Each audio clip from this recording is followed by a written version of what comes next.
naniha Princess Bass-Mason, Nanamono-Dokobati dus Klamath Falls Night, Nokon Portland, Oregon. So I'm Princess Bass-Mason. I'm Klamath in Western Shoshone.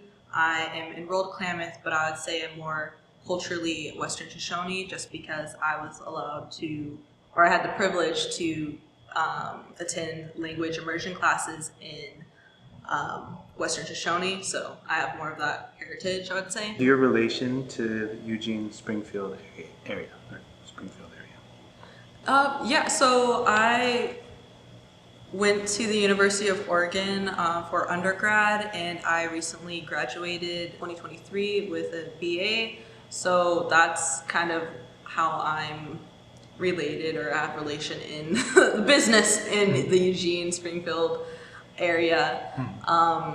My last year of undergrad, I became pretty close with Catherine Wilson. She's a filmmaker and she's my mentor, and she offered me a spot on her filmmaking internship, and I made the Klamath-Modoc-Yahooskin language documentary, or the Klamoya languages documentary, and that's kind of how I started getting into film stuff.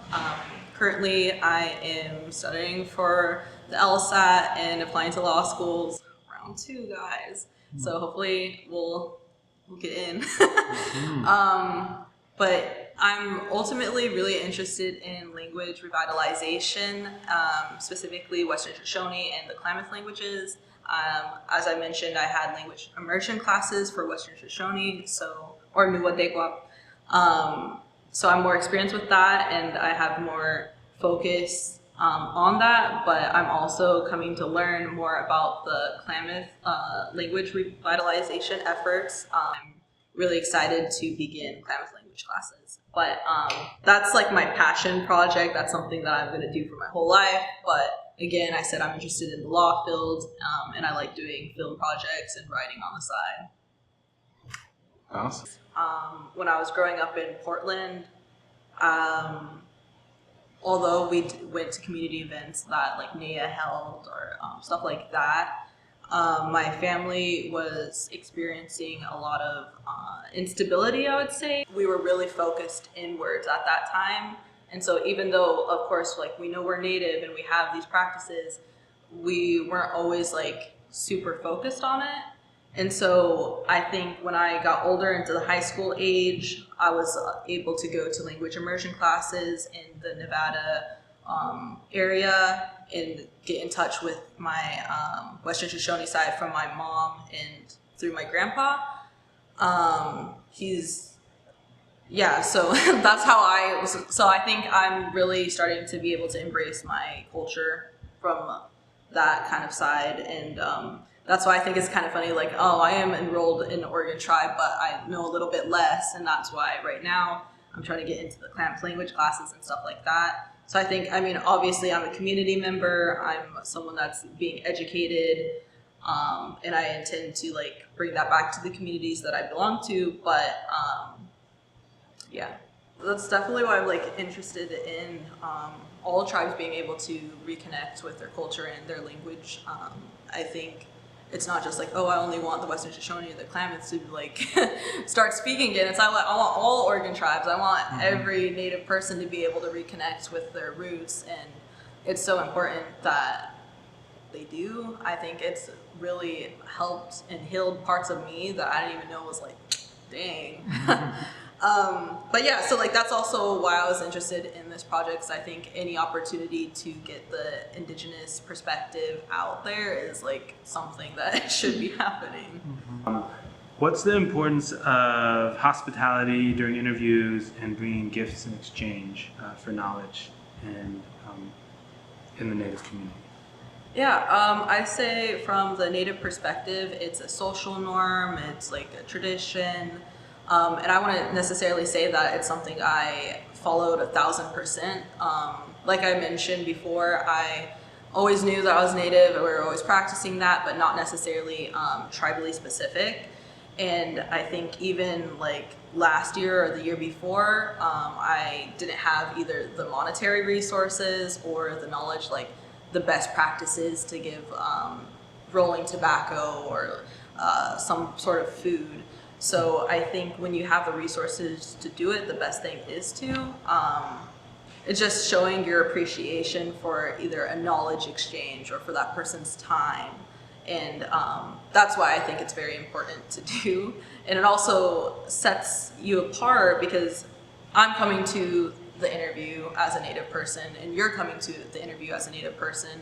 And it always feels good to be able to practice a shared tradition. And sometimes the tradition is like a pan-Indian tradition, like kind of how like powwows are a little bit pan-Indian, but they're like an opportunity for all of these different tribal communities to come together.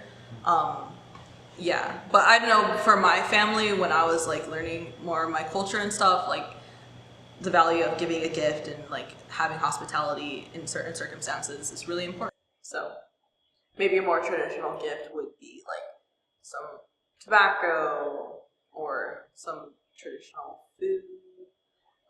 That's not necessarily what the film crew has gotten for the interviewees that we interviewed. But you know, we still got them gifts and they still really appreciated it. And I could tell that they appreciated it because their eyes would light up when we would give it to them. And I think they were, I don't know if taken aback would be the correct phrasing, but surprised in a good way. But I think it's a practice where, you know, we're seeing each other. Us as a Native film crew getting gifts and offering hospitality for the people that we interview is really important because not only are they seeing our indigeneity, but we're also seeing their indigeneity. And that's really important and cannot be understated. And additionally, I think it's important that I'm adding this portion to the Illumination project of 2024 to 2025 because if I'm not advocating for it, if the film crew's not advocating for it, is this something that is just going to be ignored or not acknowledged? You know, the behind the scenes work is just as important as the actual. The lack of understanding of the gift giving and hospitality is a teachable moment. I think of it as like, it's okay that you don't understand this in this moment because before you didn't have the prior knowledge. Oh, this is the protocol for when you're conducting interviews. This is really important protocol to respect when you're conducting interviews or meeting and exchanging knowledge with elders specifically. And also middle-aged natives and younger natives, but I think it's most important to respect and practice traditions and social norms with elders because that's probably stuff that they grew up with, and it's really important that we're continuing to uphold those traditions and social norms and we're teaching it to the younger people. Currently packaging the gifts for the interviewees for the Illumination project of the 2024-2025 year. And I just also wanted to show that any gifts that you do give do not necessarily have to be expensive. So this is a candle, and this is some chocolates, and then some teas, assorted teas, and then here is some rolling tobacco for prayer. So all together, not very expensive. I would love to thank a few people. One of them would be Savon for allowing me to borrow their camera rig to get these interviews done. They are so kind, and without them, this film series wouldn't be possible. I'd also love to thank my friend Pectason for hosting me in Eugene when I had to stay over for a couple of days in a row. I'd also like to thank Hannah for hosting me as well.